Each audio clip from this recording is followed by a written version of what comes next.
time to unleash the greatest moments of Game of Thrones. The best thing I've ever seen on television. As chosen by you. Crown for king. From a treasure trove of epic scenes. I got goosebumps, actually. Across 7 explosive seasons. My TV is coming alive! Of feuding families. The Lannisters and their regards.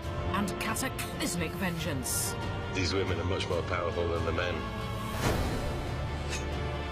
Everybody has a motivation to kill. Villain or hero.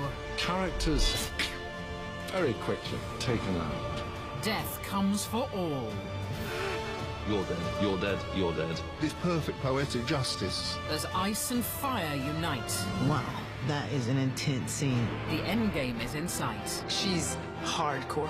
Who will claim the throne? It's about survival, it's about power, it's about revenge. The results have landed. So don't even blink. I didn't see that coming. As we reveal your greatest moments. I love this show.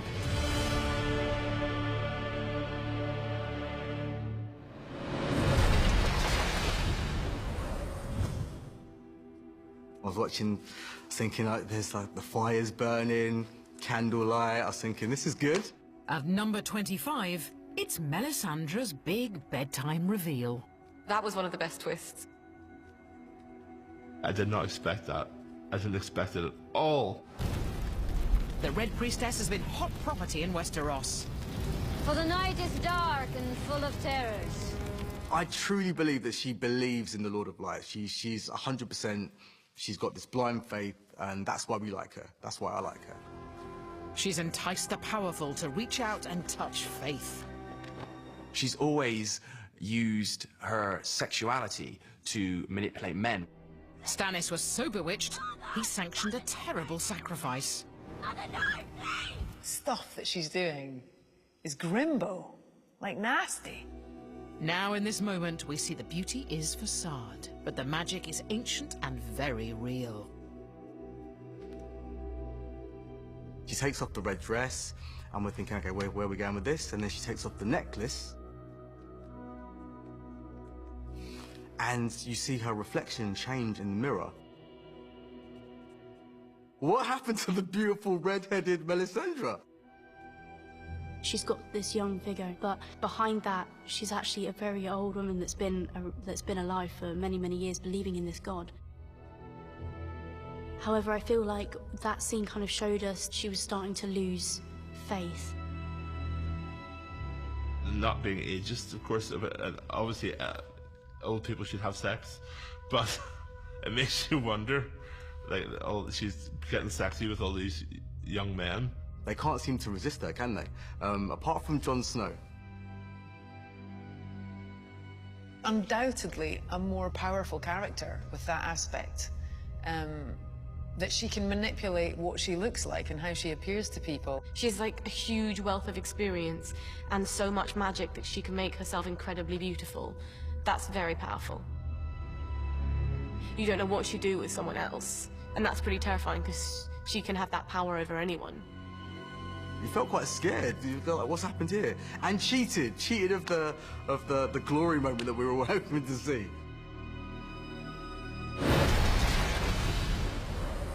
Bran is the firelighter who started the raging fire. Next up at 24 is Bran Stark's downfall. Climbed that tower against his mother's wishes. He was this happy-go-lucky kid who just liked sort of living around the castle and being outdoors. Everything went pear-shaped after that. It's beautifully paced in that you know he's going to find something at the top of this tower and eventually comes across a scene that a young man should not see. Being a 10-year-old boy, I don't know if I quite grasped perhaps the intensity of the scene back then. You can see that Jaime's having sex with somebody, but then you kind of think that it must just be some wench that he's picked up from Winterfell, and then eventually her face is shown, and it's his sister. And the strange thing about he's this sugary character, but he's sleeping with his sister. Obviously, I didn't see any of it while we were filming. Stop! But Stop! yeah, you certainly got that these were strange people.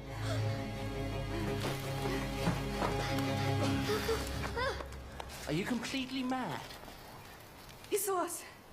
It's all right, it's all right, it's all right. He saw us. I heard you the first time. You know, Game of Thrones, incest, violence, whatever, it's sort of not normal, but it's sort of, you know, the language of the programme now. But at the time, certainly it was hugely shocking. We go steaming right ahead into all those taboos, and we completely shatter them and dance on them. Quite the little climb, aren't you? How old are you, boy? 10. 10.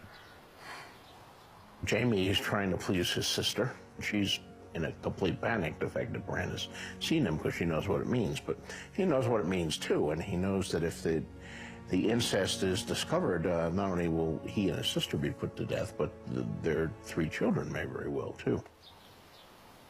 It's a measure of the lengths the Lannisters are prepared to go to achieve their goals, which, you know, they'll do whatever it takes. I think it's a fantastic moment because it sets up the tone of Game of Thrones so well. In a conventional drama, Jaime might cuff Bran round the ear and say, "Go away, don't tell anyone about this." But no, what he does is far more shocking. And he does it almost with a punchline. The things I do for love. There's no remorse. You know, there's just this relish. A sinner comes before you. Cersei, of House Lannister. It was Schadenfreude, wasn't it? Cersei and the Walk of Shame. And what an awful haircut. At 23, it's Cersei's great come-down, as she fights to hold on to her son. She lost Tommen to Marjorie. Take her. Hell-bent on destroying Marjorie, Cersei empowers High Sparrow and his religious fanatics to help. I am the queen. Tommen! Tommen! In order to get Tommen back, she wanted to pretty much destroy Marjorie. But she is sealing her own fate too. It's like Downton Abbey on acid.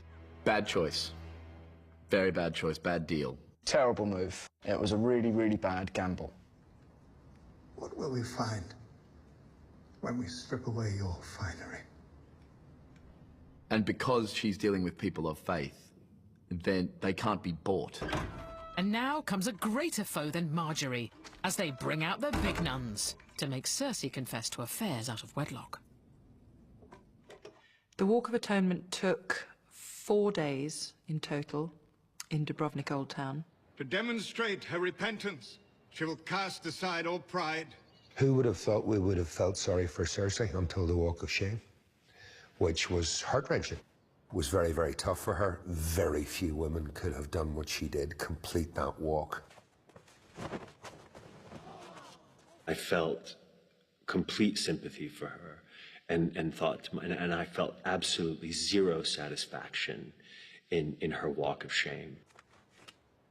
It's such a sexualized form of humiliation, and one that, you know, would really bother Cersei the most of all. Ultimately, to watch Cersei's downfall, I mean, talk about moving and shocking. Shame. It was really, really an extraordinary piece of television. Shame. Shame. Shame. You really did feel for the absolute power at the beginning, to, you know, to being really fragile and humbled on the streets. Shame. Her subjects, the people in the city that she completely despises, has no respect for, get their own back. I hadn't expected to find it so harrowing. And people coming out of nowhere, chucking themselves at you. And of course we had to do every section twice because we had Lena acting it, and then we had a girl called Rebecca who was her body double. Bless her. It has to go on and on and on. This is not a short punishment. They just had pots and pots of horrific bodily fluids. And you just thought, my God, that really looks real. Are you sure that hasn't been contributed to in some way? I think one of the reasons it makes it such a standout scene is because it is utterly relentless. Not the typical violence, you know, a different kind of emotional violence against a character that we've gotten used to loathing, and then suddenly we want to save her from that. And you see her trying to maintain this regal presence, but she can't. She's bruised, she's cut, she's covered in spit and fruit and shit. It's a proper destroying of a character. When we reach the Red Keep and I'm stopped and she carries on, you can feel, I just thought she was brilliant the way she played it. They were so tight in on her. And the way you just see her finally breaking down as she reaches that door. It's good to have you back. And then, boom, the twist. At the end, in comes Mega Mountain Zombie Man. I felt complete satisfaction when she was swept up into the arms of my own killer. Cersei Lannister has been for a long time my favourite character on Game of Thrones. I don't judge it by whether the character's a goodie or a baddie. I judge it by, I can't wait to see that character on screen again. What's in there? Fuck off. Charming. And we'll have more great moments from the Seven Kingdoms after the break. That's when you realise nobody is safe. Welcome back to Game of Thrones' greatest moments, as voted for by you, the fans.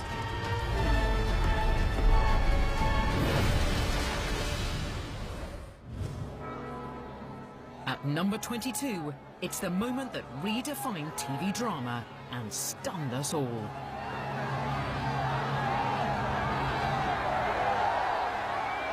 It was at that moment you realised what Game of Thrones was really about and what risks the show was willing to take to kind of entertain and torment their audience. Wrongly accused of treason and aware that Sansa has struck a deal to save his life, Ned, for once, puts honour aside and throws himself on the mercy of the king. My mother wishes me to let Lord Eddard join the Night's Watch. Stripped of all titles and powers, he would serve the realm in permanent exile. And my lady Sansa has begged mercy for her father. He does do what has been suggested to him, and that is that he does confess to treason. Although sticks in his craw, obviously, but he does do it. Because he's been given reason to believe that if he does that, okay, he may end up in the wall, but he will not be killed. But then he didn't reckon with Joffrey. Sir Ilyn, bring me his head. The title of it should be Don't Get Too Fond of Anybody. Nobody knew, not even Cersei, knew what Joffrey was going to do there. And that's the power of drama, basically. Now that Joffrey's in power, you see that there's a whole shift in this Game of Thrones. This is the person now in control, and he doesn't have mercy, and even his mum can't control him. When he actually says, give me his head, that's when his mother goes potty. And that's when he really revels in the discomfort that he has caused every other single person in that square. And no one is more distraught than Ned's youngest daughter, Arya, who bears witness to the horrific scene from agonisingly close by. She's very brave. She does want to look. You know, her sister Sansa's crying, but she is just staring at her dad, willing it not to be. Her desire to save her father with direct action, you know, is really part of her character. And of course, defines her, at least in that moment, from her sister, who had also tried to save her father, but by negotiation. The children are trying to stop this happening, and it's not going to stop. It just brings a much more human aspect to a very barbaric scenario. Once you've got Ilyn Payne walking up the steps towards you, that's it. You think, well, there's going to be something. There'll be someone will shout something. Arya's going to get there. There'll be something, definitely.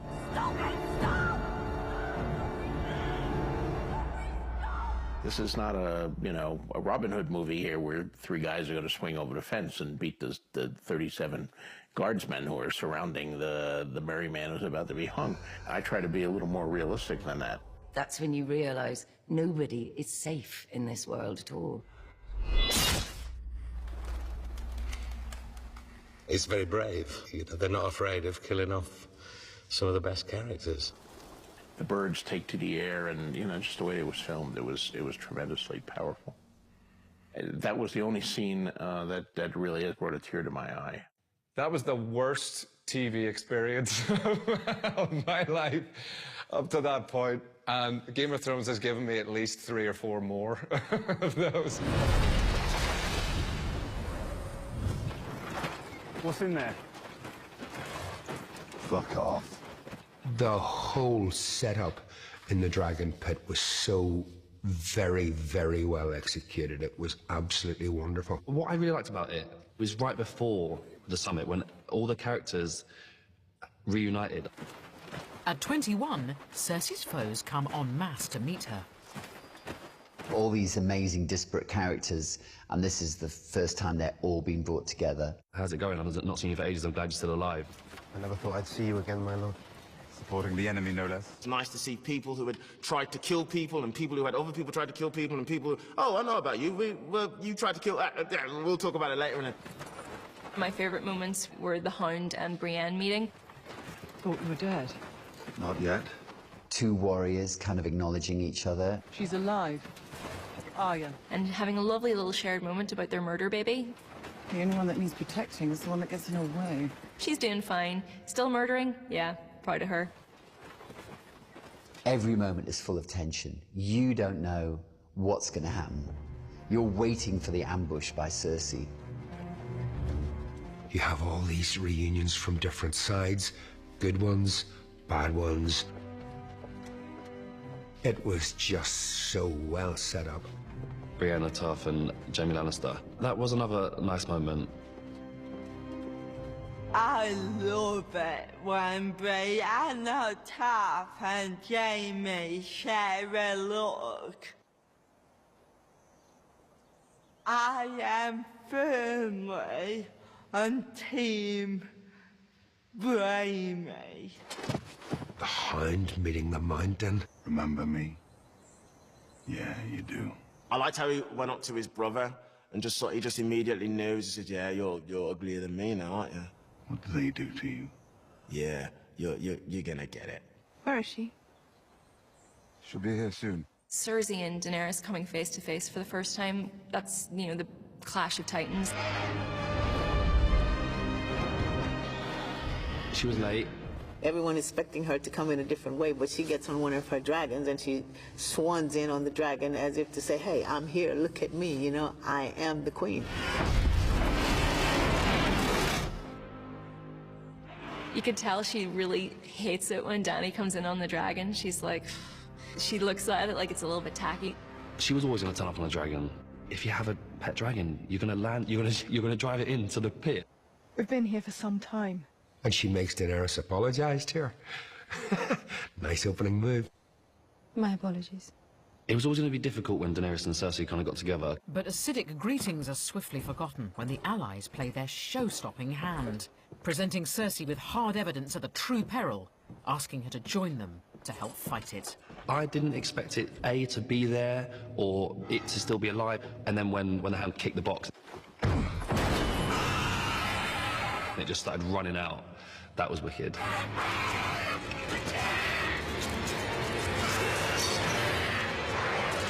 It is the visceral payoff that we've all been waiting for. I mean, she remains fairly cool considering the zombie looked like it was about to eat her. The Hound, who is this huge arsehole who's not scared of anyone, didn't want to go anywhere near it. The Hound gets White Walker, throws the White Walker out, chops the White Walker in half.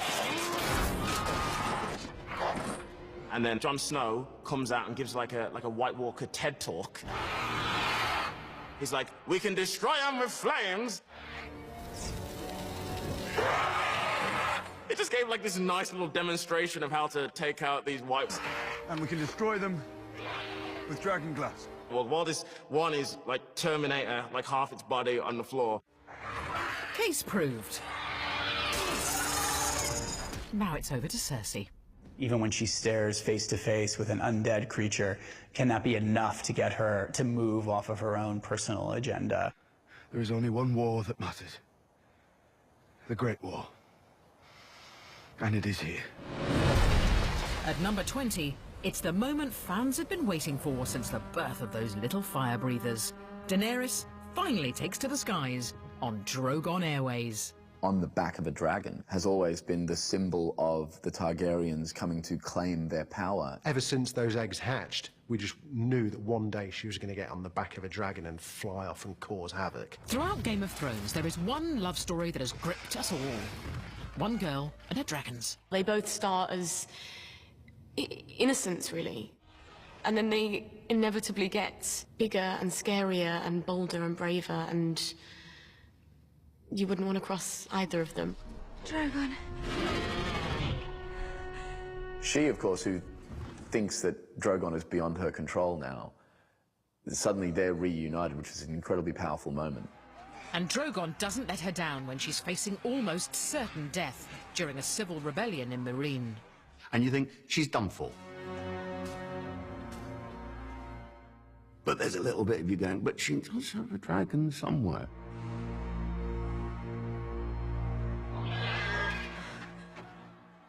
And woof, in he comes.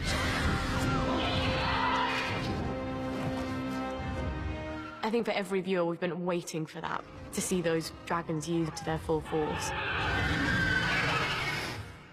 Classic kind of from the jaws of defeat. Daenerys has had these dragons for quite some time now.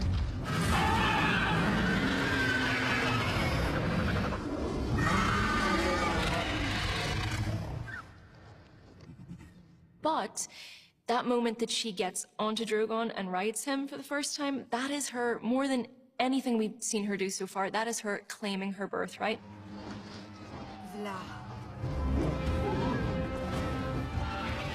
Who doesn't get chills when they see that moment? And all of a sudden, and she's flying off. Huh, yeah, it's classic. Who wouldn't want to fly off in a dragon, let's be honest? The dragon riders are what the Targaryens are all about. That is how they wielded their power. She's coming to her own, this powerful woman. She gets on one of her dragons and she's a ruler, queen of the dragons. She's a dragon rider. She became true to her name. She was a fully fledged Targaryen at that point. It was brilliant to watch, and it was just exciting to think, is she going to get to go to King's Landing with these dragons and just, like, wreak havoc? This was the showdown to end all showdowns. In Westeros, you can't get family therapy, can you? The purest form of conflict resolution is to kill your dad. At number 19, it's the nerve-jangling showdown between Tyrion and his father, who not only sentenced him to death for a crime he didn't commit, he also slept with the woman he loved. Tyrion, put down the crossbow. I think it's very significant that he's on the toilet. It sums up that he's trapped and he's vulnerable. No guards in the loo. Not where you're sitting having a crap. There's no guards around. But it's very humiliating for him as well. It's a private moment. This is how you want to speak to me? Hmm? Shaming your father has always given you pleasure, hasn't it? All my life, you've wanted me dead. Yes. But you refuse to die. I respect that. He lives with a conundrum all the time. This tyrant. I'd never let them execute you. Is that what you fear? Because it's very apparent that of his 3 children, Tyrion is the most compassionate, the most humane, and the most intelligent. You're a Lannister. You're my son. It's so tightly wound, this scene, because Tyrion's obviously, he's at the end of his rope. What's brilliant about him, he's so well portrayed, you can see yourself doing this. I loved her. Who? Shay. Tyrion. Put down that crossbow. I murdered her. With my own hands. Doesn't matter. Doesn't matter. She was a whore. And Tywin was like, who? The whore? And, you know, still insulting him, you know, doesn't respect him and his love. We'll go back to my chambers and speak with some dignity. I can't go back there. She's in there. Are you afraid of a dead whore? Tywin really has had it coming to him. The audience is expecting some kind of payback. You shot me. And the fact that that payback is at the hands of Tyrion with a crossbow, it's kind of right and proper. I think Tyrion's sitting on years and years and years and years of anger and frustration and resentment. And then, after he's been shot by the first arrow, Tywin's true colours come out. You're no son of mine. I am your son. I have always been your son. When he releases that arrow, he releases everything into him. It's really so silent, so powerful. Whilst sitting on the lavatory, what a way to go. It's a great death scene, I have to say. Coming up, a quest for power reaches boiling point. Viserys has to be the most deluded, arrogant character in the history of TV. Welcome back to our countdown of the 25 greatest moments of Game of Thrones, as decreed by your good selves.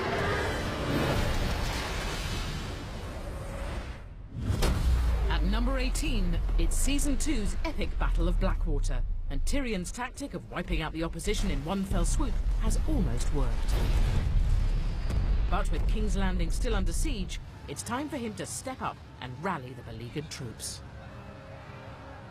In that kind of world, as a man, you have to be tall and strong and powerful, and he's powerful, but in a different way. You know, he's fighting with his mind more than with his sword. Prepare to land.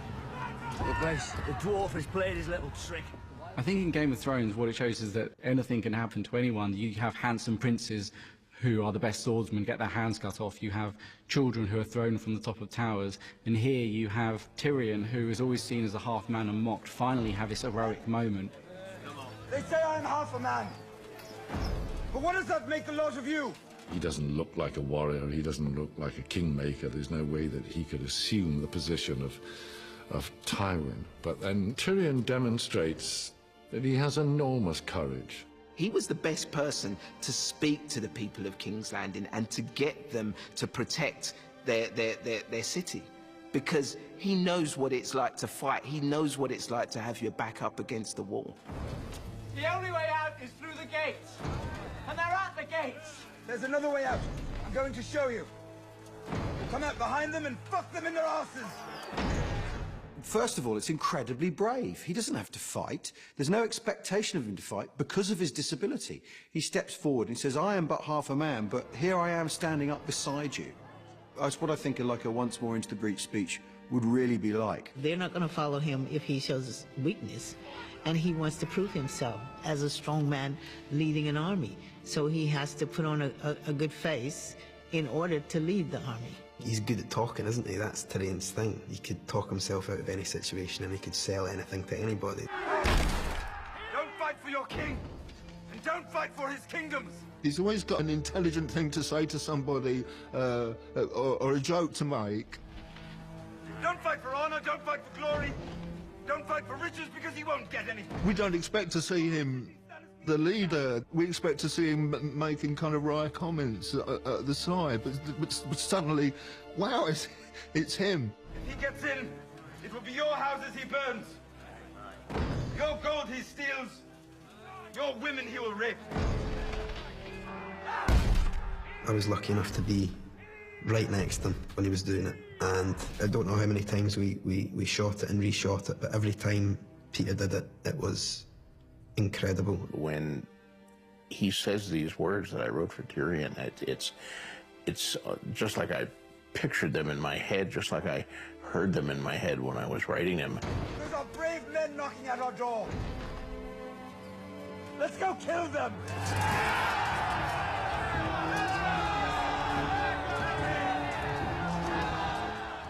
When I saw that, I was like, wow, I want to fight with him as well. He was really good. At number 17, it's a golden oldie from season 1, as Viserys gets his reward for trading his sister for an army in order to reclaim the Iron Throne. Go on, feel the fabric. He's basically pimped out his sister. And he's quite proud of that. Daenerys was this innocent girl who was protected, but not sold, actually, by her brother. She's the only bargaining chip he has. He doesn't have any wealth anymore. He doesn't have any armies, but he has her, who he can trade to this horse lord. Khal Drogo's army. I would let his whole tribe fuck you. All 40,000 men and their horses too, if that's what it took. He was horrible to her, probably her entire life. And she would never be, she never would have turned into who she did unless he was dealt with. Much to her brother's dismay, Daenerys and Drogo end up getting on rather well, and she becomes pregnant with his son. Jealous, desperate and drunk, Viserys finally decides to call in his debt. Viserys has to be the most deluded, arrogant character in the history of TV. I mean, why would you start a fight with Khal Drogo of all people? The man is huge, and it's in his tent, and all his friends are around, so you're never going to win. Keep away from me! Viserys, please. Very often you get a scene like this where you think, oh, right, okay, it's all about to go horribly wrong. It's normally when someone asks for something they can't have, and Viserys is asking for the thing he will never be allowed to have, which is to be king. Everybody wants the power of rulership, of being a king or queen. Tell him I want what was bargained for, or I'm taking you back. And all the time we're being asked that question, who would make a good ruler? He can keep the baby. I'll cut it out and leave it for him. She's realizing and feeling this inner strength inside of her. He just completely underestimates not only Dany, but Khal Drogo. What's he saying? He says yes. You shall have a golden crown that men shall tremble to behold. She's really beginning to find, this is my role, this is who I'm married to, and this is where I'm going, and Viserys is not part of this journey. I think this is when you realize that she's prepared to sacrifice anything for the greater good. There was nothing more satisfying than seeing Khal Drogo play along with him and just say, tell him he can have it. Just see Viserys' face. But that was all I wanted. What was promised? The stillness in him and the knowing is petrifying. He has all of the strength and he knows exactly what he's going to do. You don't exactly see it coming, but you know something pretty bad's going to happen. It's actually probably the most gruesome death in the whole of Game of Thrones, which is really saying something. Look away, Khaleesi. No. Daenerys shows absolutely no remorse. She absolutely despises him, and there is no love lost between them. She watched him die, and I'm not going to say she enjoyed it, but he deserved it. A crown for a king.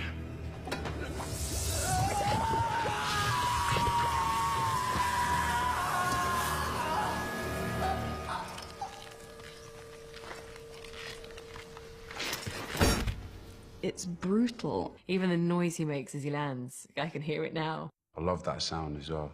You know, it's dunk. His head hits the floor. It's so good. It's almost been like the Night Kings have planned this. They have waited for the dragons for this very moment. And also, poor little dragon. At number 16, it's a moment we thought could never happen. Daenerys and her precious dragons have ventured beyond the wall to rescue Jon Snow. You know, she wants to go and help him and fight. He and his band of men are surrounded by the Night King and his army of the dead.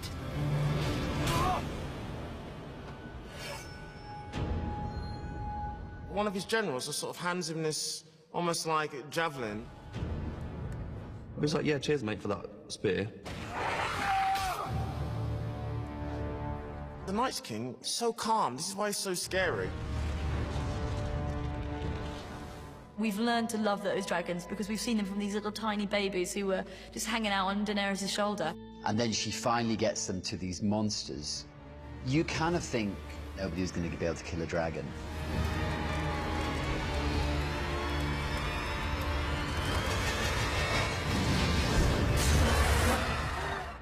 Don't kill the dragon.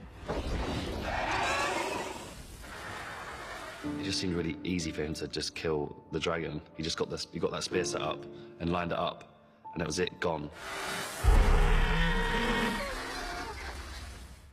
I'm sure Daenerys' heart just drops. I thought it was amazing to see and really sad. Yeah, it was horrendous.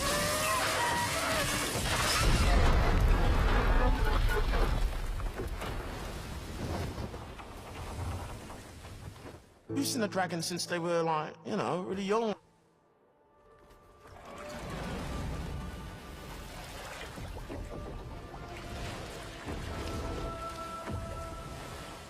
And it's so sad when you see him disappearing. It just went down and you saw the eye close, and Daenerys, she felt it.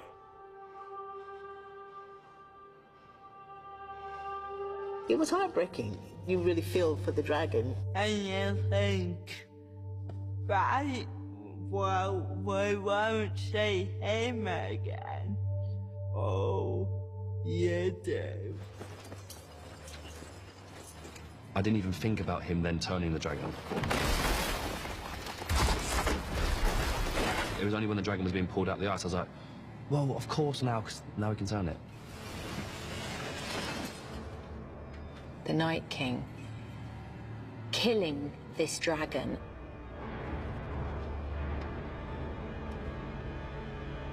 And then bringing it back to life in order to kill.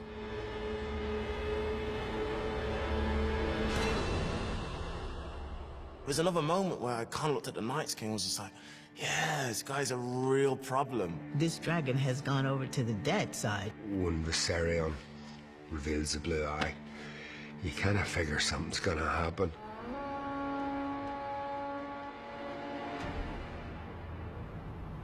I find the White Walkers very interesting. What do they want?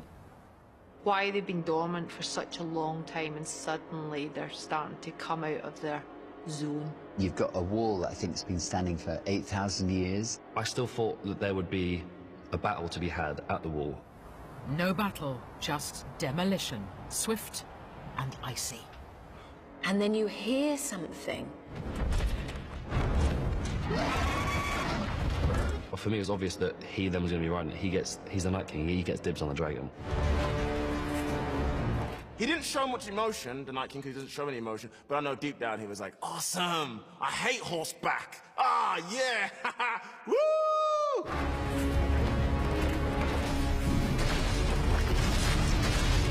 That took that wall down fast. Wow. The dragons would appear to be the ultimate weapon.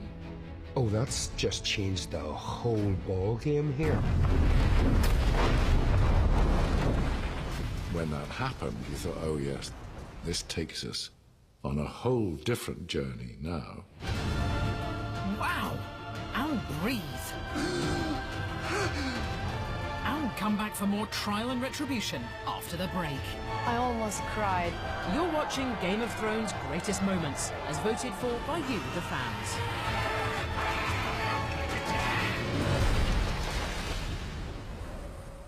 It's the first time that we really see Dany take control.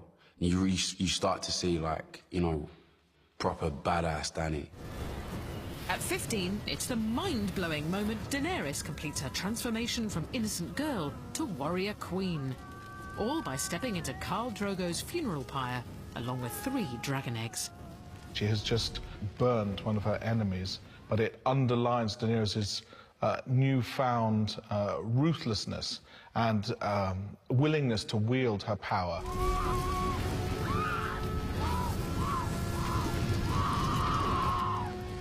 the point in which she walks into the fire, she has no family left. So she's lost her brother, her husband, she's lost her child, and she's made a decision, and she's like, it's almost her walking into her, like, destiny, I guess.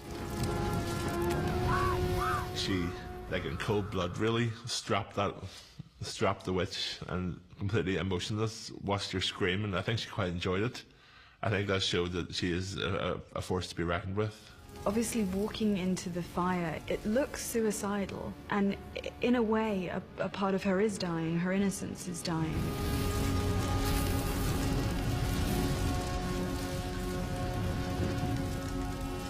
I think there's a possibility she's walking into her death. I think if you've watched the show closely, there are moments, even from early on, when she's in a really hot bathwater where she doesn't feel anything. When she sees her brother die by having molten gold poured on his head, she's actually quite scornful. He was no dragon. Fire cannot kill a dragon. Even though you suspect she might live, you don't suspect that dragons are suddenly going to come out of it. I thought for a split second she was going to turn into a dragon. But, of course she was going to make it. Thanks to the Targaryen dragon blood running through her veins, Daenerys survives the Inferno. And when she rises from the ashes, she's not alone. What was very important when we were staging that scene is that these creatures are extraordinary creatures, the likes of which have not been seen in hundreds of years. And so when they're born and you see that look on Ian Glenn, who plays Jorah Mormont's face, that look of just astonishment, and it's as if the dinosaurs were roaming the earth again. It's as if you and I saw, you know, a Tyrannosaurus Rex, just right there. That's what this is. It drops hints all the way along that, you know, the dragons are where the real power lies. So when they emerge, you know that this is going to change everything forever. I was on set for some of those scenes that we filmed in Malta. It's all done with computer animation, so I'm seeing Amelia acting out these scenes with like a green tennis ball and a stick. But seeing them when the CGI wizards had gotten hold of them crawling over her shoulder and all that, it was perfect. Yeah. Blood of my blood. They're frolicking on her naked body. 3 of them clearly her children. You couldn't get a more powerful emblem of the strength of this woman, and that's why all the men bow down in front of her. You don't see if she's naked or not, because you just see the power and the pride in her eyes. It was such a powerful scene. To see her standing there with the clothes have been burnt away, she's completely unharmed, her beautiful little baby dragons. You know, it was a powerful moment. You see this adult woman in the most vulnerable position, but with this growing strength from inside, and everything's been left behind, it's been burned away. They worship her. When she's with the dragons, she is the mother of dragons, and a pretty scary one. It was just as powerful watching it in the flesh as it was seeing it back on screen. It's such a difficult scene to watch because I love Tyrion. I mean, he's one of the good guys. He is the good guy. It was so emotional. We, all of us, should feel guilty what we have done and what we are doing to him. It's the trial of the century. Tyrion Lannister, wrongly accused of regicide, is about to take a deal which would save his life, but see him living out his days at the Wall. But then the prosecution wheels out its star witness. I almost cried. I didn't want to do it. This man stands accused of murdering King Joffrey. What do you know of this? I know that he's guilty. He and Sansa planned together. Silence! Well, it's completely unjust, of course. You know, none of the audience believes for a minute that Tyrion is responsible for Joffrey's death. I talked to the producers and I said, please, could you just change it somehow? She really loved Tyrion. And now she's there and lying. I was his whore.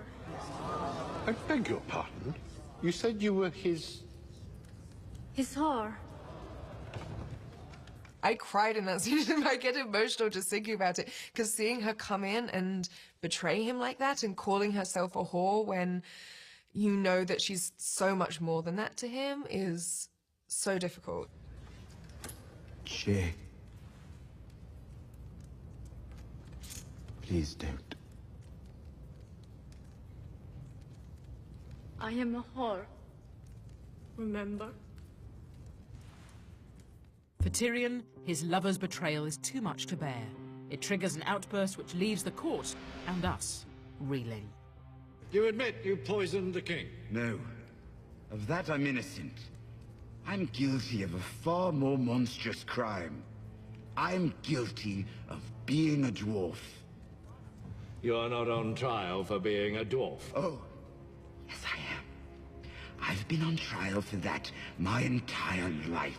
It's absolutely right. That is what it's about. He finally has an opportunity and an audience to address what everyone has been thinking about him his whole life. And, you know, here's a man who risked his life for these people, who's always fought against the prejudice that he faces from his family, probably from everybody that he meets, and he's innocent. I did not do it. I did not kill Joffrey, but I wish that I had. Watching your vicious bastard die gave me more relief than 1,000 lying whores. Seeing him at last saying what he really thought, which we know he must have been thinking for the whole of his life. And to hear him doing that at that scene was almost orgasmic to watch. I wish I was the monster you think I am. I wish I had enough poison for the whole pack of you. I would gladly give my life to watch you all swallow it. Cimarron! It's so moving and it's so powerful. It just sort of pours out of Peter's heart. And it's an amazing, amazing moving scene. At number 13, it's the moment that had fans obsessing for a year over the fate of one of Westeros's greatest heroes. Jon Snow's one of my favourite characters. He's the dude. He's the ultimate good guy, the guy who's fought so much, who's loved and lost, who has maintained his honour, his dignity. A lot of people watch it for Jon Snow's stories. I think Jon Snow's one of the most likeable characters in the show. He's the most likely for a teenage girl to have as a poster. He's the One Direction of Westeros. I feel like he is a good leader and that everyone should listen to what he says. But not only did they not listen to him, they turned on him for making a deal with the wildlings. The fact that he's done that and he's gone against like all the Night's Watchmen that have died over the years defending the ward, the core of them are hurt by that and they wanted to see him suffer. They see him as a traitor, which you see. If it was the 50th episode of Game of Thrones, we should have known better than to think that Jon Snow was safe. When I saw the cross with traitor written on it, I thought, oh, no, this isn't going to happen, is it? They're not going to kill him. And then he just gets stabbed.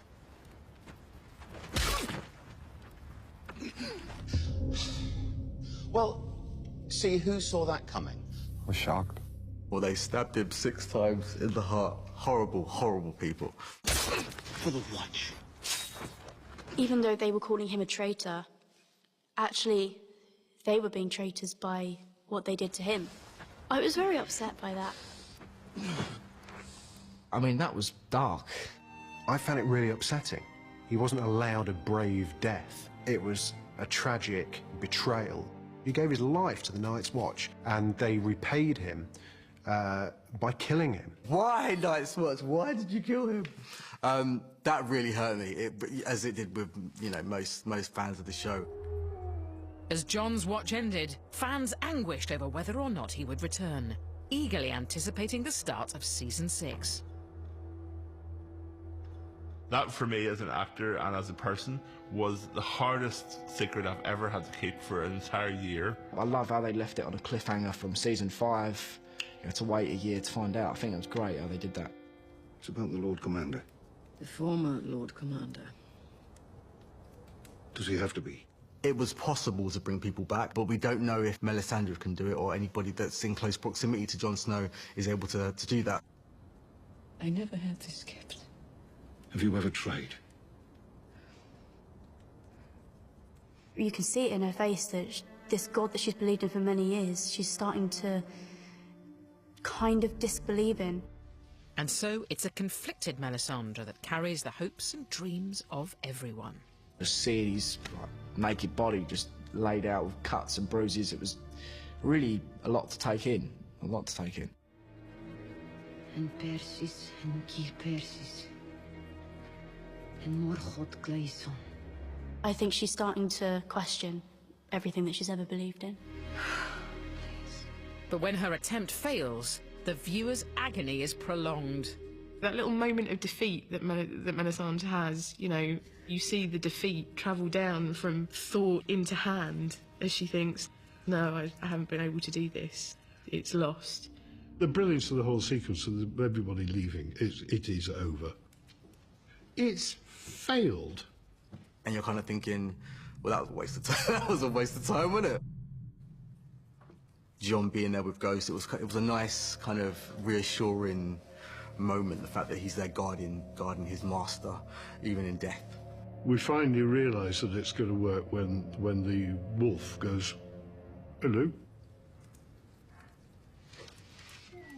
And that brilliant overhead shot of him. You just sit there hoping that it's going to happen, but I did not believe that he would come back to life. And then it's just like that moment of just like, and he draws breath and you're just like, yes! And he goes, what the fuck am I doing alive? There he was. Jon Snow has returned. There's nothing we like more than saviours coming back from the dead. When he made his vows to the Night's Watch, he was theirs until he died, and now that he's died, he's free of those vows, and he can support whoever he wants to, and he can fight for whoever he needs to. Coming up after the break, a dragon and a wolf, a snake in the grass, and one man and his dog. Good doggy. Welcome back to Game of Thrones' greatest moments. We've already seen some corkers, and there's plenty more to come.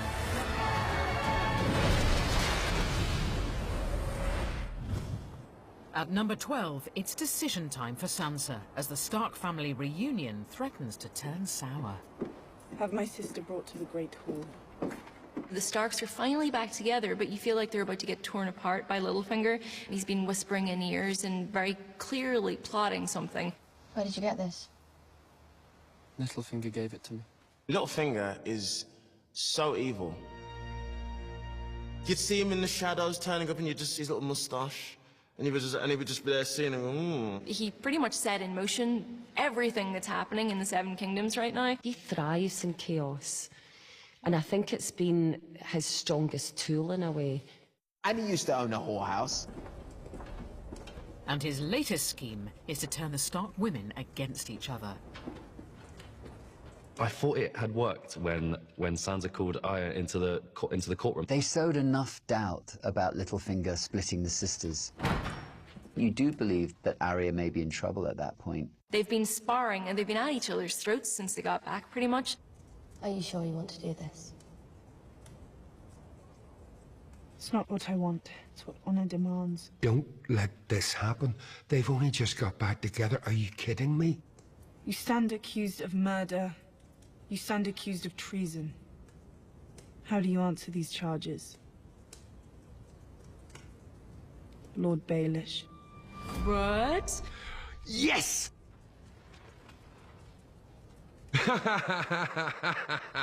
It's that great moment where for once, he's at a loss for words. He couldn't believe either. What I liked about it was they pulled the wool over his eyes. Oh, they had him! We've seen him continually again and again lie and betray and accuse, and suddenly, finally, the spotlight is turned on him and there's nowhere for him to run. Oh, Peter, Littlefinger. I'm a bit confused. Which charges confuse you? That was so well set up, it was so well executed, and came as a complete and total surprise. You murdered our aunt, Lysa Arryn. You pushed her through the moon door and watched her fall. Do you deny it? Sansa lays it out, ruthlessly and clearly. The conflict between the Starks and the Lannisters, it was you who started it. Do you deny it? It is thrilling to see a character who's been kind of put upon the whole way through start to take control. I deny it. None of you were there to see what happened. None of you knows the truth. My favourite moment in the trial of Baelish was when Bran gave his testimony. You held a knife to his throat. We see that shock and surprise play out on his face, and that's the nail in the coffin for him. There's no way that he can escape now. You said, I did warn you not to trust me. Bran's ability to see into the past becomes really crucial. Peter Baelish is like, oh, I didn't know you could do that. That's awkward. Please help me. Sansa, I beg you. He just immediately went to begging. He just stops and just goes on his knees and goes, oh no. Oh, please. You know, that kind of, like, right at the back of the throat begging. You know, when there's nothing, please, this has to work. Part of Littlefinger is, even when he's doing that, you still feel like he's trying to work an angle. I loved you. More than anyone. He's transpire, and maybe in love's too strong a word for Littlefinger, but he's certainly obsessed with her. And this whole fancy Sansa's mother and now fancying Sansa, I mean, come on, dude. But Sansa is finally ready to cut herself free from her abusive protector. Sansa and Littlefinger has been enigmatic and frequently disturbing. She was listening, she's taken all that on board, and she knows how to play a few tricks and games of her own now. The pupil becomes the master. Thank you for all your many lessons, Lord Baelish. I will never forget them.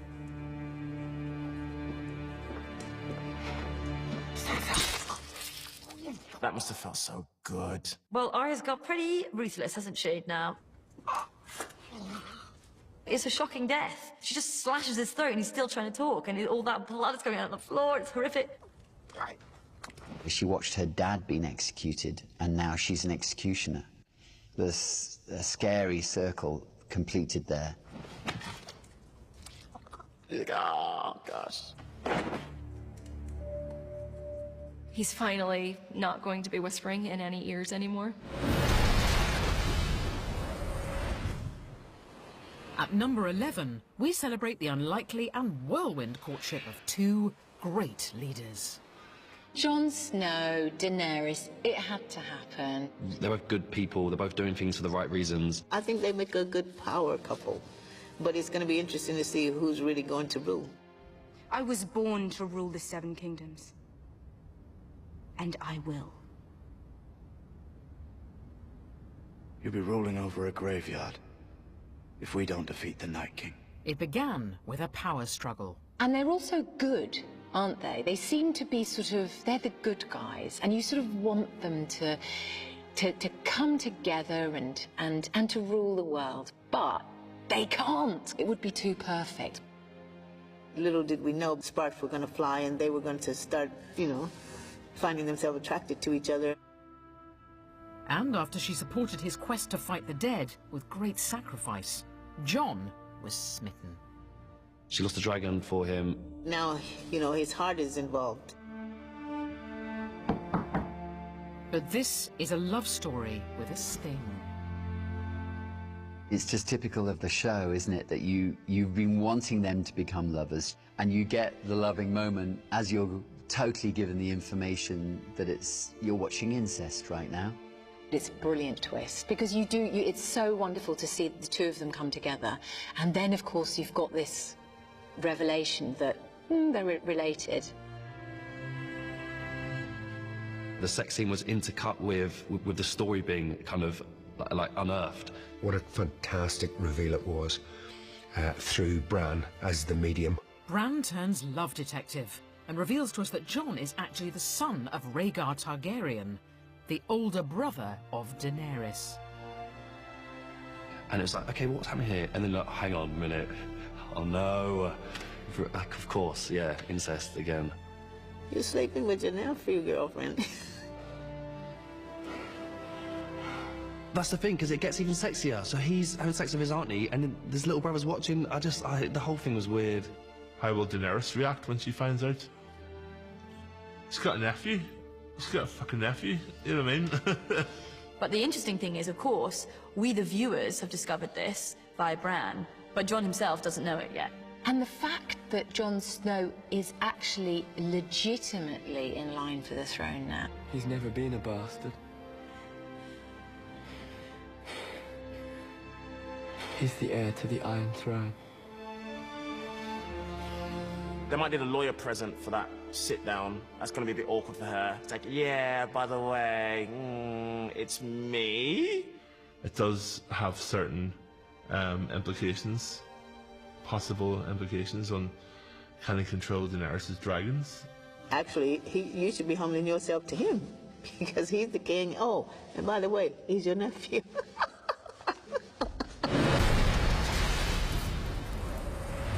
It is one of the best moments of Game of Thrones. It is one of the best moments. I think a lot of cheers went up around the globe. At number 10, it's the glorious moment that Sansa plays judge, jury, and executioner. Ramsay Bolton, the stuff he did to Sansa, he took psychotic nature to another level. Though defeated in battle, Ramsay is still cocky, still goading. Is this where I'll be staying now? He's got a brilliant survival instinct, try right until the very end. And he said some really horrible things to her, absolutely still trying to get into her head. You can't kill me. I'm part of you now. I think he had such belief in his power over her that he thought that she wouldn't be able to. But Sansa's done with being damsel in distress. She has the most incredible character arc. She starts as an innocent girl. She gets taken as a captive. Samarin. The fairy tale has been beaten from her by successive tormentors. Sansa has learned some painful lessons along the way. Things aren't like she's been told in songs and stories that meant so much to her as a kid coming up. She escaped Joffrey and the Lannisters, only to be duped into marriage with a greater monster. It's horrible what happens to her. I think it's brutal, horrible. Some pretty awful stuff at the hands of Ramsay, and finally, she and we get our revenge on him. Now Ramsay's time is up. Finally, she got control, and she was able to say, I'm a strong woman. You know, this is what you've done to me. It ends here. It ends here. Your words will disappear. Your house will disappear. She really has suffered a lot, and I think her core now is as hard as stone. All memory of you will disappear.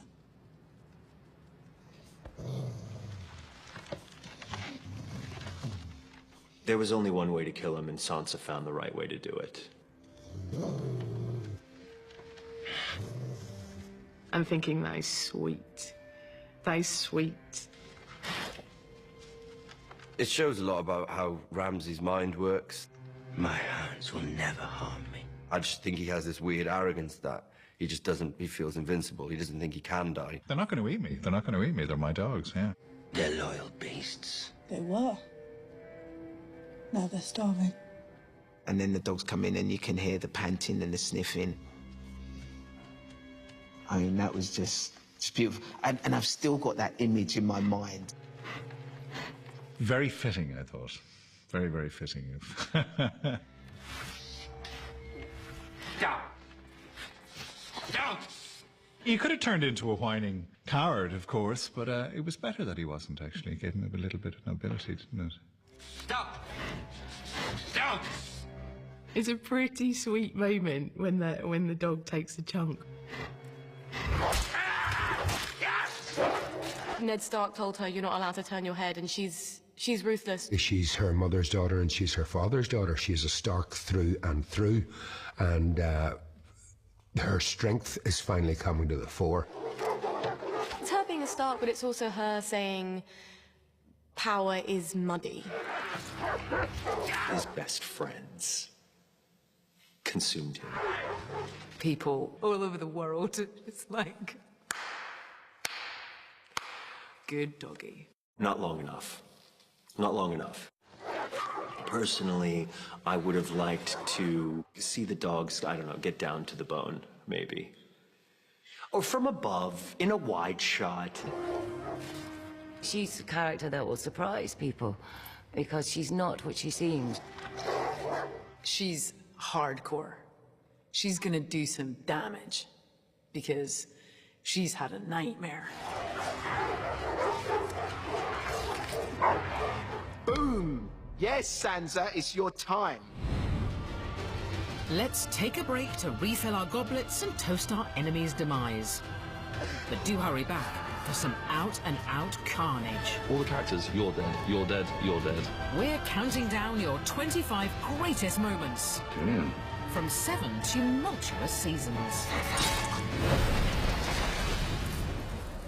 A glimpse of these creatures is where it all began in Season 1. We see them before the titles in the very first episode. And people talk about them as if they're just mythical creatures. But we've had to wait until Season 5 to see the White Walkers unleash their full might. At number 9, it's a big moment for the Night King.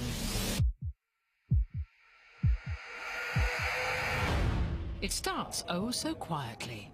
Jon Snow has ventured north beyond the wall to Hardhome to urge wildlings to join him. Jon Snow's trying to get all the wildlings out of there.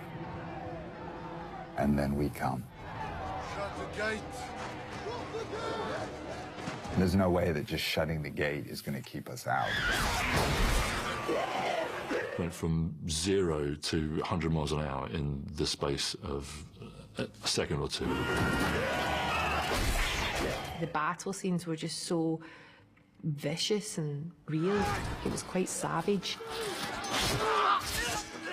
So during the attack, the Night's King is up high on a ridge watching it with some of his commanders. Not fighting, of course. He wouldn't need to, not with his best soldiers down there. And it's now that our hero finally comes face to icy face with the enemy he fears above all others. It's the battle that we've all been waiting for. And there's this amazing fight between the pair of them. It's just his stillness, it's just how rigid he was as he jumped down. I thought, oh my God, he's terrifying. They're bursting through doors and walls, and they end up outside. And I think it's very rare we see a scene on anything, movie or TV, where we really don't know what's going to happen next moment. Every moment is completely unexpected. And it's that moment of realization that the viewers have at exactly the same time as Jon Snow has. Longclaw, his sword, that Valyrian steel can kill White Walkers. That is a monumental moment in Game of Thrones because that changes everything. The Night King sees Jon kill one of his best men. He's observing what's going on. I think it's with a look of curiosity. There's a curiosity and intrigue with who this Jon Snow character is. But it is a fleeting victory. Jon Snow is about to witness the full might of his enemy's arsenal. They're not just wandering around killing. They really are battling. They're fighters. They pile and pour over the cliff like it's just this absolute avalanche of bodies. As soon as you see the undead pouring over the cliff face, you think, this is it for everybody? Or they're going to put up a hell of a fight? There's real horror in that, but what a spectacle it was too. And then all of a sudden... They're crucial to the White Walkers. I mean, terrifying. An army that will do anything. Has no fear, even of death, obviously, because they're dead. I watched it about 4 or 5 times in the period of a week and held my breath every single time. Heavily outnumbered, 1-1 the Giant smashes a path for Jon and the wildlings to escape. He just picked up the biggest flaming log he could and started using it. hitting whatever he could as fast and as hard as he could. Then, as Jon is forced to beat a retreat, old Blue Eyes ventures down for his curtain call. That great moment at the end where I raised my arms, when I read that in the script, it gave me goosebumps.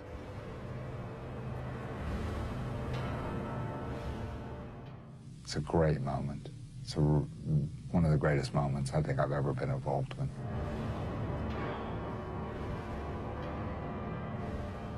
He very deliberately is looking at Jon Snow, and he does this. Come at me, bro, kind of moment where he raised his hands. It was amazing. Absolutely amazing. Well, what more terrifying thing can you see than a whole new army suddenly come from the bunch you just killed? It's a challenge to John, and look what I can do. How do you fight that? He's seen the real enemy, and there's a lot of them, and they're coming. You don't have a chance. If you're gonna deal with Cersei, you've got to take her out. High Sparrow wanting to have this whole trial to get her to be judged, that's just not happening. That's not happening. You saw her walk of shame. At number 8 comes the Exocet payback. You know, you make her walk like through the street, you kind of have to watch her back. To be prepared for her to strike back. Cersei's meant to go to her trial. You see Tommen looking really nervous. Marjorie getting ready. It's just so elegant and so intelligently structured. They are the bells of doom. It's like a heartbeat banging against our eardrums. It's daunting. Gathered in the High Sept are the Tyrell family and High Sparrow. In fact, all who have crossed Cersei. Then the no-shows begin. Tommen wanting to leave. I'm late for the trial. The Iron Giant that's like, no, not going, kid. Even he must have known at that point that something was up. And there's only one person who could construct something, and that would be his mother. Once the Queen Mother's trial is concluded, Brother Loras is free to leave. Where is the Queen Mother? High Sparrow obviously didn't know who he was dealing with. Go to the Red Keep and show her the way. That whole moment when Lancel spots the kid. The score as it gets sort of operatic.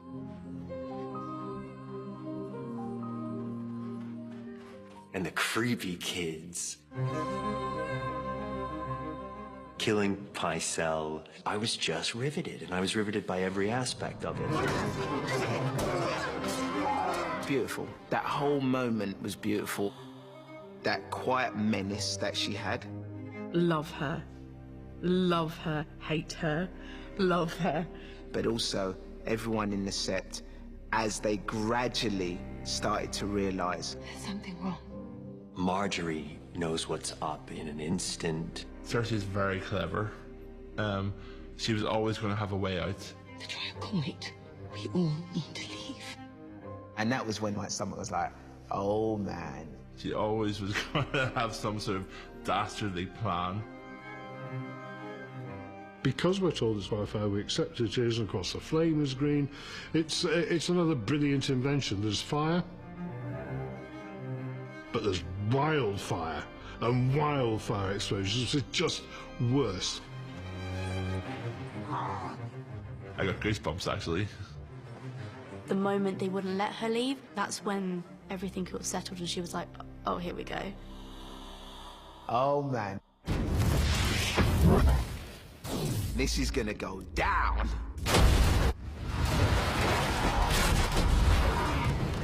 That was brilliant.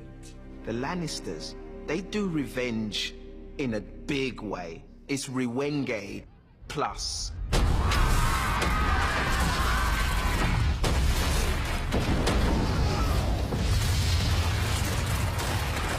Bravo, bravo.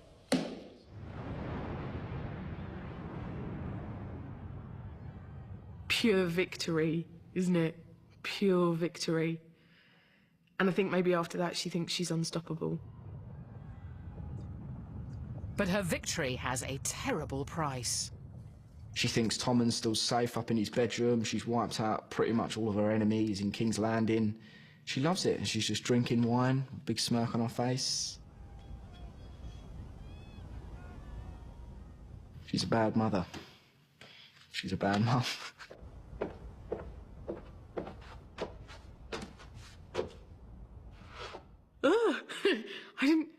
I didn't see that coming. I didn't see that coming.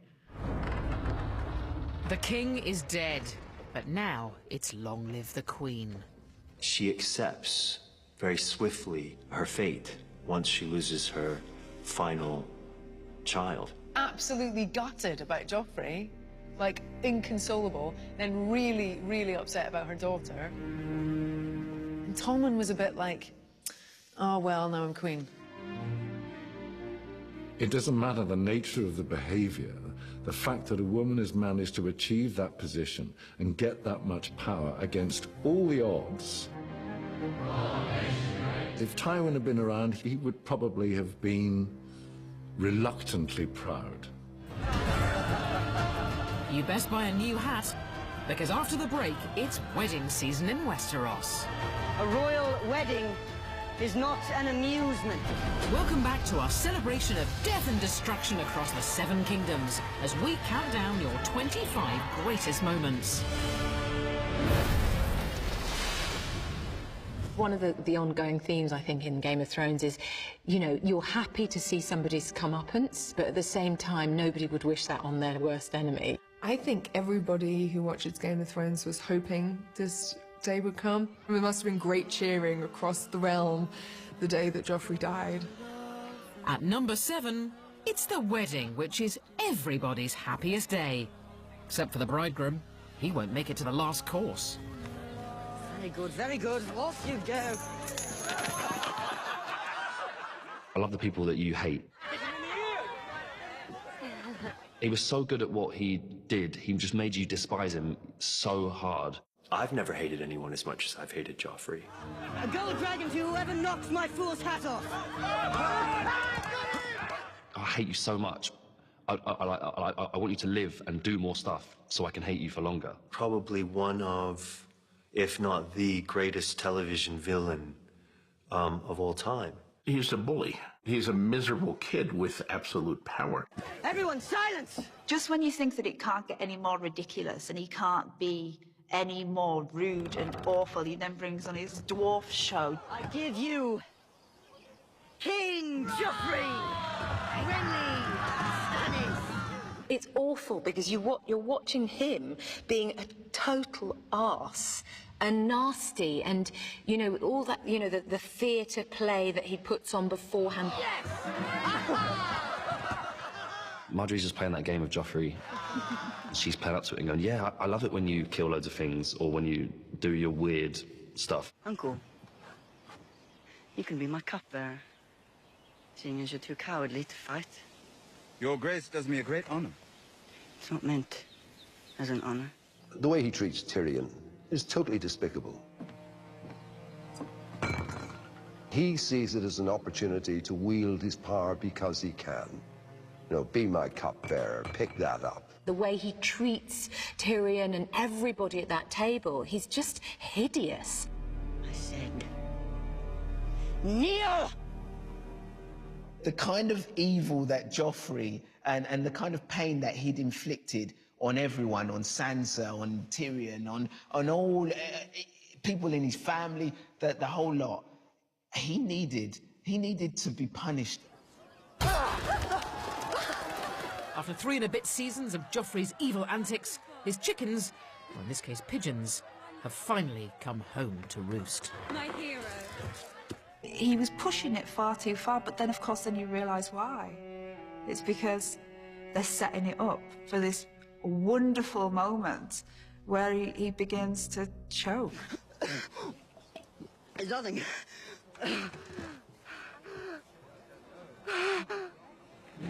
He's choking!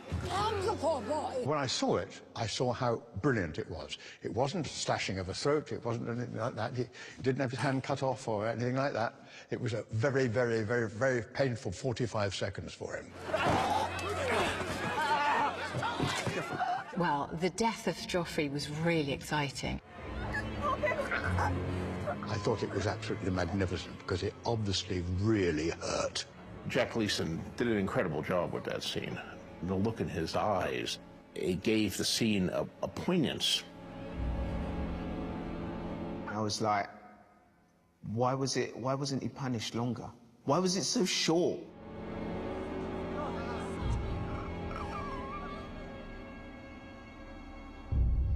Maybe we weren't meant to be satisfied by his face turning purple and Cersei weeping over the corpse of her dead son. It wasn't enough. It wasn't enough. It wasn't enough. Personally, I would have liked his death to have been slightly more drawn out. I mean, it must have been painful, and he did bleed from the eyes, but, you know, you could have given me another full minute of Joffrey, you know, choking on his own blood. I would have been happy with that. At number 6, it's the moment where Daenerys throws a surprise barbecue for the Lannisters. It just reminded you of why you really want dragons. After sacking Highgarden and stealing all its gold, the Lannister loot train is homeward bound, ready to pay their debts. It starts off so sort of slow and, you know, peaceful with Jaime and Bronn chatting. Listen. Bronn first hears the noise of the Dothraki. And the horses come over the hill with the Dothraki, and you think, oh, wow. You see Jaime going, oh, shit. Get back to King's Landing. I'm not abandoning my army. You're the commander, not a damn infantryman. It's the moment where you go, I told you so. Only a fool would take on the Dothraki in an open field. The screaming hordes of Dothraki. Those poor Lannisters, I really wanted to feel for them. I wanted you to know that they were the best kind of Roman army. They were organized and they were strong. And then those Dothraki come. Well, it's alarming. I mean, that lot comes over the hillside, you know, hundreds of them whooping and yelling. They're coming at tremendous speed, slaughtering everything in their path. And that's just the Dothraki. That's without a dragon. Over the top of the hill comes this bloody dragon. You think, oh my God. What is this?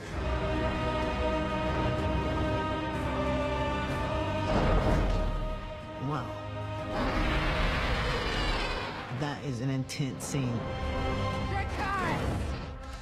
It was so bad, I actually started to feel sorry for some of the Lannister soldiers. Because I don't think they were that aware that there was going to be a dragon.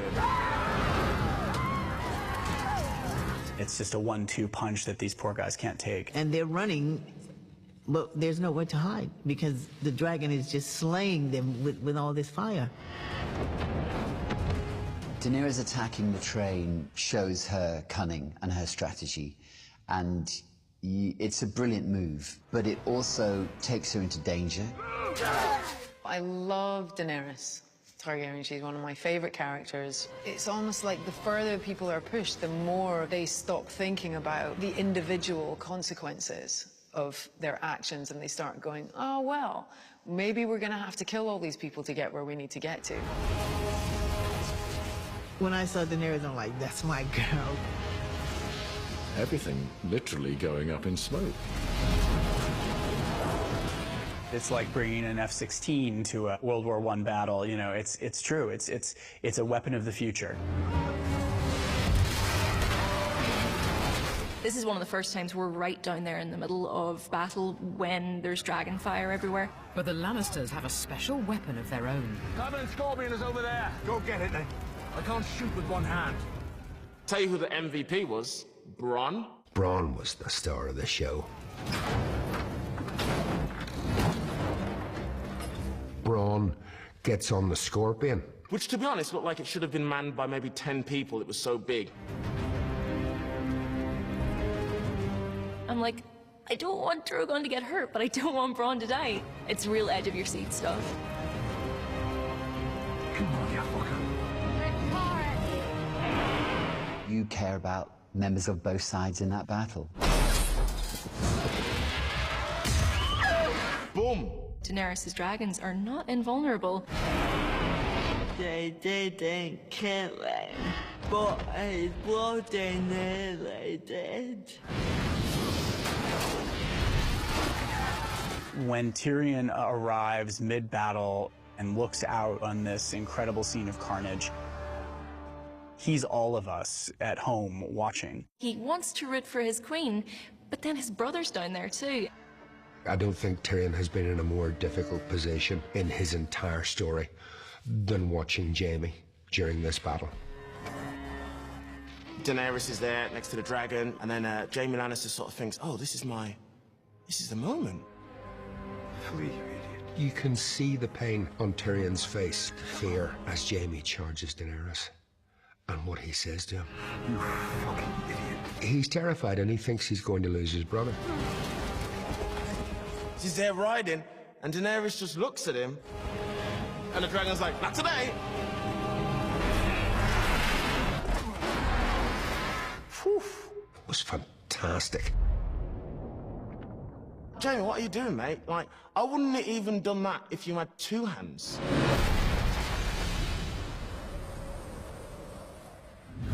At number 5, it's a cold-blooded ambush of the great and the good. I remember getting on the tube. The whole first page 2 and 3 were pictures of the Red Wedding, and everybody on that carriage was reading about that. It was amazing. I came out of the room I was in, and I just kind of walked through it. Everyone's like, what's wrong? I was like, I've just watched the Red Wedding. We're like, we're about to go on stage. I watched it in my room, and it was pitch black. I think I went outside because I just needed sunlight. I just needed some daylight to sort of cleanse me. Having broken his pledge to marry Walder Frey's daughter, Robb Stark makes amends by offering his uncle Edmure to marry in his place. Catelyn and Robb and his wife and all the others, nobody saw it coming. It's almost like a seed of hope within her heart at that point, that possibly they've taken a turn for the better. The first moment that initiates the change of thought for Catelyn is when the band strikes up. If she was an animal and she smelled blood, this was the start of it. What is going on here? The tension is built so brilliantly in that scene. It really is. There's something not quite right. I feel I've been remiss in my duties. The more bonhomie he exudes, the better, and there's the hospitality, and underneath is bubbling this, he can't wait for the moment. He almost taunts Catelyn, doesn't he? He knows it's about to happen. Roose gave her the weirdest, like, kind of like,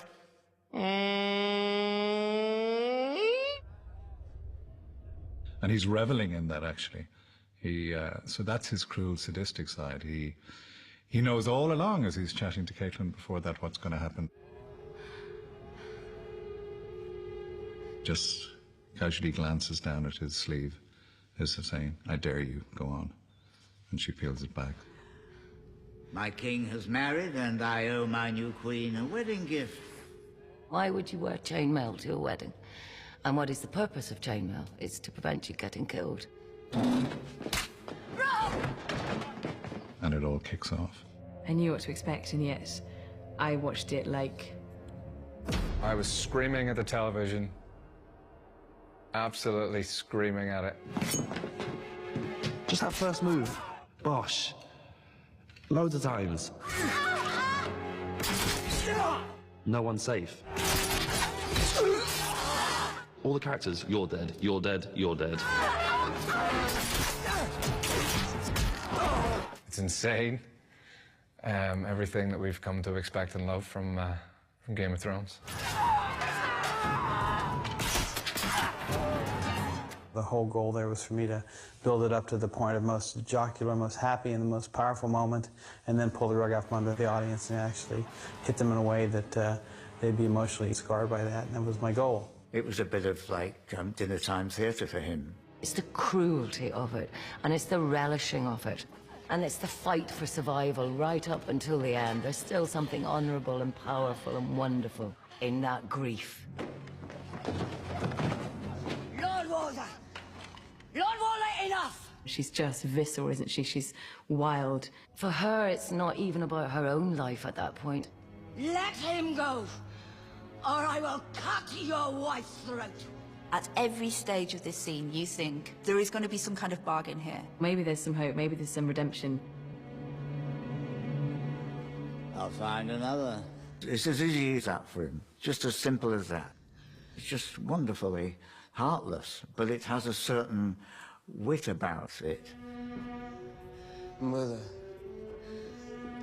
The Lannisters send their regards. Yeah, one of the most famous lines in the whole show. I'm just going to let you know this information just before I kill you. And it's swift and it's brutal. And the only point that she goes, fuck it, is after she watches her son get killed.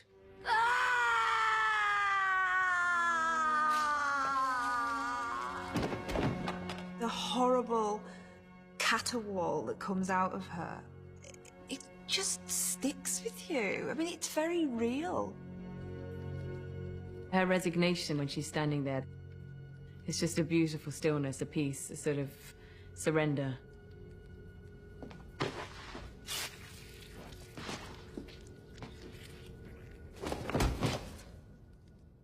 Extraordinary TV. So much loss, so much pain. And we've got absolutely oodles more for you after the break. It's anguish. Utter anguish. Welcome back to the cruel world of Westeros and your greatest moments from 7 series.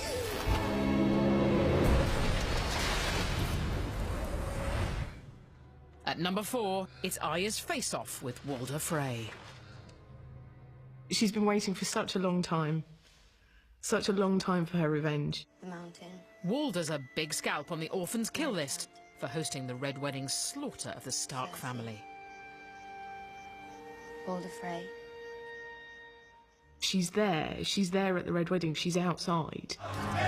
Powerless that night, it would take 3 seasons of savage schooling before she'd be back to play assassin.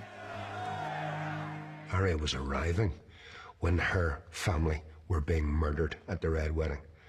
Arya was on the back of the Hound's horse when she saw her brother's body, topped by a wolf's head.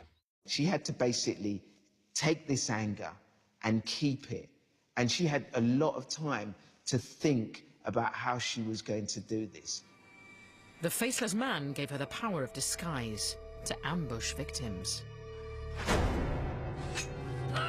Arya is one of my favourite characters. She's gone on this mad journey, becoming a badass assassin. She doesn't seem like a kid from a kind of royal family anymore. She's definitely been on a different path. And now Arya's cooked up something extra special for Walder. Revenge is a dish best taken cold, and she did it coldly and calmly and coolly, and it wasn't like, I've been waiting to do this, and I thought she did it brilliantly. Where are my damn moron sons? Black Walder and Lothar promised to be here by midday. They're here, my lord. You wonder if you're hearing it. Where are my sons? They're here. They're here. To get Walder Frey back in the same place, you know, where the Red Wedding took place, and to feed him his sons in a pie, that takes a lot of planning, that takes a lot of time, and that takes a lot of hatred. It's very Shakespearean, of course, as so many of these things are. They weren't easy to carve. Especially Black Walder. It really ties it up to feed him his children in the hall where her mother was killed. It was a fantastic twist and a bit of Mission Impossible in there as well. Yeah, and he couldn't believe it. He was just thrown, a doddery old man, and he didn't know what hit him. My name is Arya Stark. I want you to know that. The last thing you're ever going to see is a Stark smiling down at you as you die. Do it, Arya. Do it. I was delighted when Arya finally got to Walder. I wasn't expecting it, but it was like for like. There's no doubt about that. I liked the fact that there was so little dialogue. He didn't get to do a farewell gurgling, ranting speech or anything. The thing about Game of Thrones, even the really good people become quite twisted and psychotic. I literally cannot wait now for her and Cersei to face off. I can't wait. I'd never heard the term trial by combat, but I didn't realize you could have other people fight for you. Trial by combat, you can get someone to fight for your honor, so whether you're wrong or not, as long as they win the fight, that's what matters. At 3, a masterclass in the perils of taking your eye off the prize.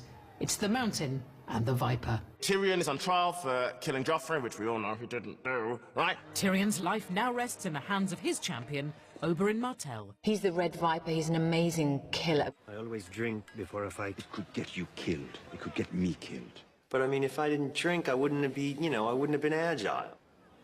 Today is not the day I die. Ilaria has total faith in the Red Viper, her lover's powers as a fighter. But the minute she sees the Mountain, she doubts it. You're going to fight that? I'm going to kill that. With the Mountain representing the crown, the odds are stacked against Tyrion. He was enormous! I think she suddenly has a sort of a flash of what could happen, what might happen. Don't leave me alone in this world. Never. Then you've got this great little fight against this little guy who's a little bit too cocky, and this giant guy who's a little bit too angry. Have they told you who I am? Some dead man.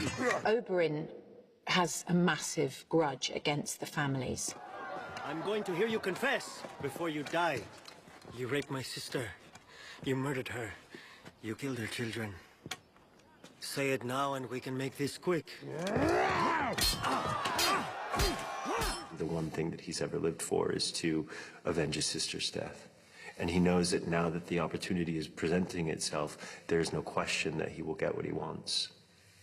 And he does, kinda. Well, he moved like a snake.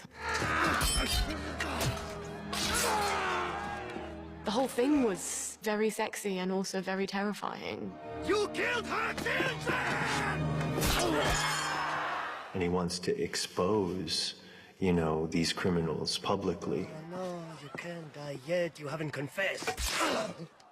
That's far more important to him than killing the Mountain. Say her name. Elia Martell. It was very much like David and Goliath. If David was overly cocky and didn't just get the job done. Who gave you the order? Say her name! I know you're angry about what he's done to you, your family, but please, can you stop with the spins and just kill him? Say her name. He just got cocky. In that last minute, he got cocky.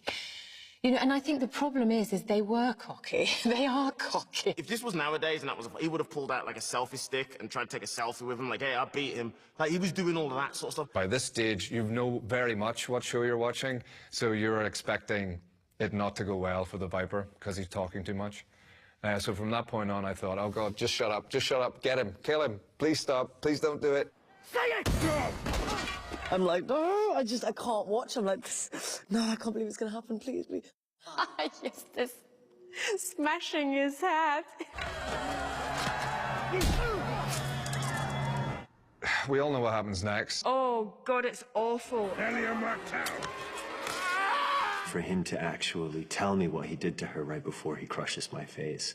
I've killed her children. Then I raped her. It's that darkness that it sends you to bed with at night that we all seem to love. It culminates in a piece of excessive violence. Do you know? I mean, a man's head being squashed like a melon. Then I smashed her head in like this. That's quite a lot of energy to do that disgusting thing.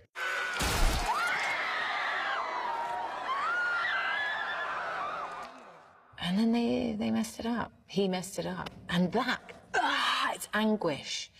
Utter anguish. That's one of the fantastic deaths, I have to say. I'm sorry. You're hereby sentenced to death.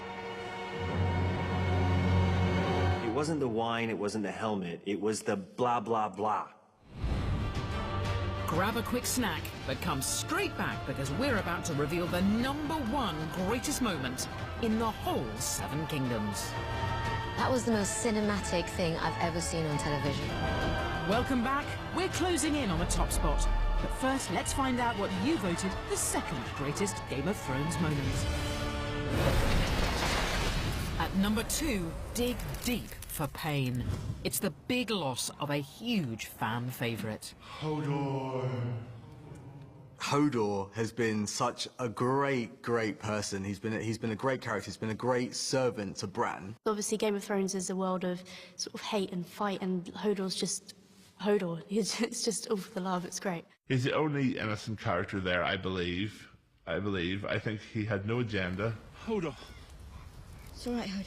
There's a character that is wholly good and deserved absolutely nothing of what happened to him. But Hodor wasn't always known as Hodor, Willis, come here. which we discover when Bran is taken back to Winterfell of the past by the Three-Eyed Raven.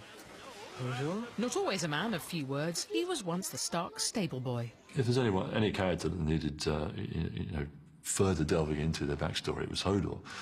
And what a backstory it was. And lose it when he's going to dodge a lady. Hodor talks. It was so compelling because we've been tracking that relationship for so long, and those two have really been this beautiful allegiance. But while Bran is enjoying his history lesson, the White Walkers have come for him and have arrived en masse. They have evolved and they are getting bigger and stronger, and there are more of them against us, and it's terrifying. Oh, I don't like the Night King. Does anyone like the Night King? He's a bastard. Yeah, I mean, he's an incredible character. So scary. Get Bran and run! It's got action. It's got gore. It's got sadness.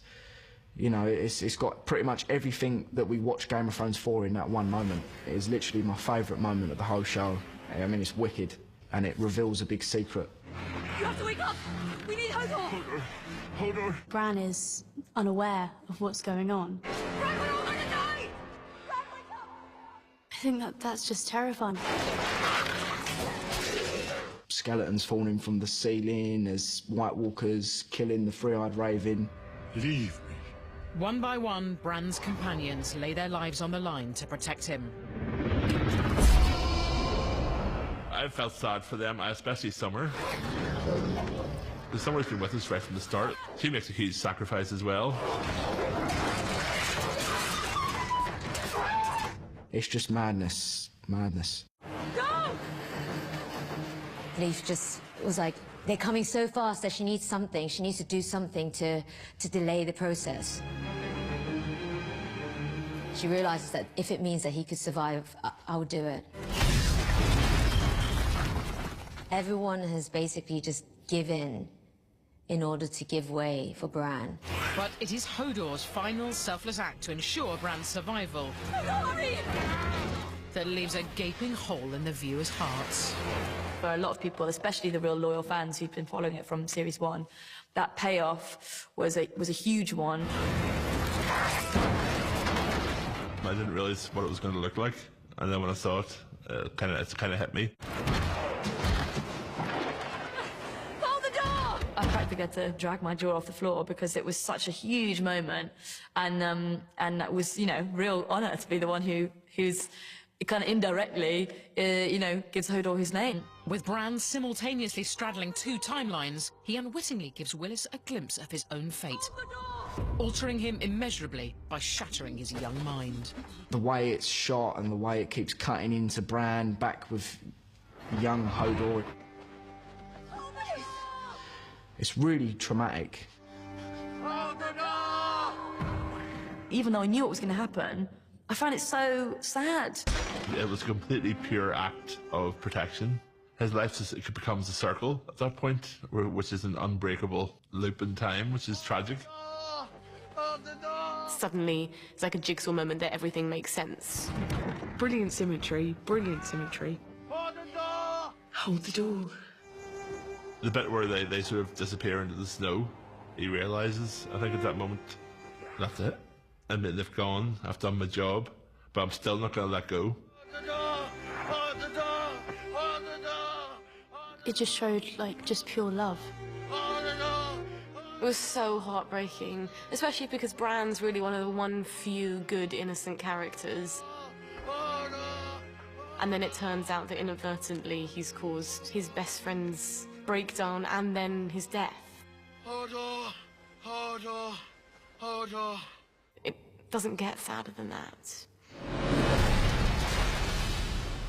And now, drumroll please, it's the moment you voted #1, the ultimate Northern showdown, Bastard v Bastard. This is what Game of Thrones does. It sucks you in. It builds up because you knew this moment was going to come. It's the classic good versus evil. Jon Snow versus Ramsay Bolton. They've always been after their father's acceptance. They've always been looked down at as being a bastard. So I think they really understand each other, and they've both risen very high in the world when really the odds were against them being bastards. You invested in Jon Snow. He's died and he's come back to life. Ramsay Bolton is a crazy, evil, demented, wicked, wicked person. He's the biggest bastard of all time. I hate the character. You know, his presence really does overcome you, even just watching it through a screen. The thing is that Ramsay's a lot more cunning than Jon. And Jon's instantly outmaneuvered with Ramsay's opening gambit, setting the tone for the battle to come. Ramsay has his own way of doing things, doesn't he? Run to your brother. But then that's the Boltons. They're not physical fighters, but they're in your mind. They're absolutely in your mind. He was deliberately missing the first 4 or 5 arrows to give the young kid and Jon Snow some hope. Zigzag! Zigzag! The dude's shooting arrows at you and you're running in a straight line. It cuts you off at the most passionate point. It was devastating. Really devastating. It was just great to be able to be a part of something that was obviously so filled with passion and emotion. With yet another Stark lost, Jon realizes he's played right into Ramsay's hands and is stranded in no man's land without his army. And then he's like, well, you know what? Fuck it. And I loved that moment of realization. I'm not normally a fan of action sequences, but this was hands down my favorite bit of TV that I think I've ever seen. It gave you a really amazing sense of what it's like to be Jon in that battle.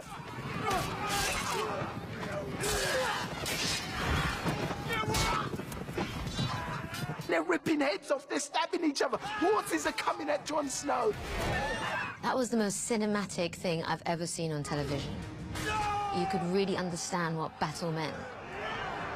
You read about big battles where the bodies are piled on, piled on, piled on. And it's just like, for me, it was like the idea of being in a battle like that. It was just a nightmare. I'm sure a lot of people perished in that way. And then, terrifyingly, the Bolton forces outflank Jon Snow's and enact the crush. When they surrounded them, and then they started crushing them, I thought, this is it.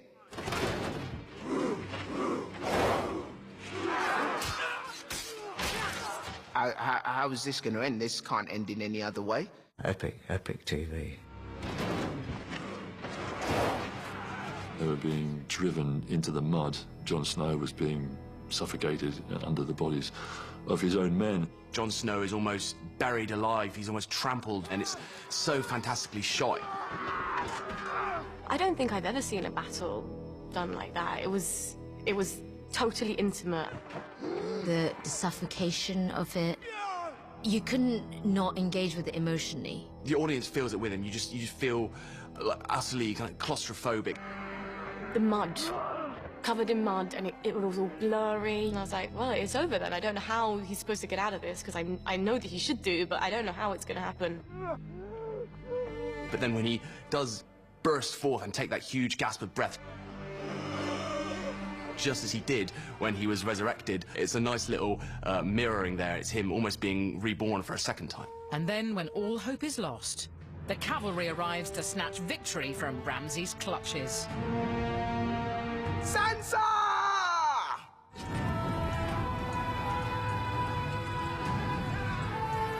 I think what was genius about that finale was that no one saw it coming. Jon Snow wouldn't have won the Battle of the Bastards without Sansa leading the Knights of the Vale, along with Littlefinger, to Jon's rescue.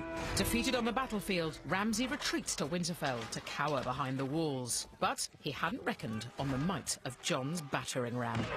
Hodor was famous for holding the door. One is famous for banging them down. He knew he wasn't going to make it past that battle. But if you're going to go out in a hail of arrows. After all the loss, there is one final satisfying moment as Jon gives Ramsay a stark reminder of who rules the North. Ramsay was eventually going to get his comeuppance. He'd lost all credibility by then and was still trying desperately to cling on to some semblance of strength in front of Jon Snow. Jon Snow just flattens him, smashes his face in. It was just a moment of pure, kind of unbridled joy, and that's not the kind of thing that Game of Thrones delivers very often. I thought that was it for him. I thought he was going to kill him right there and then. He's still got that wry smile on his face, which is so frustrating. He was a bastard to the end. Well, there you have it. The 25 greatest moments. The good, the bad, and the ugly, just the way you voted for them. Queens squared off, whispers were silenced, and a dragon was lost. And now, like all of Westeros, we wait for the glorious coming of Season 8.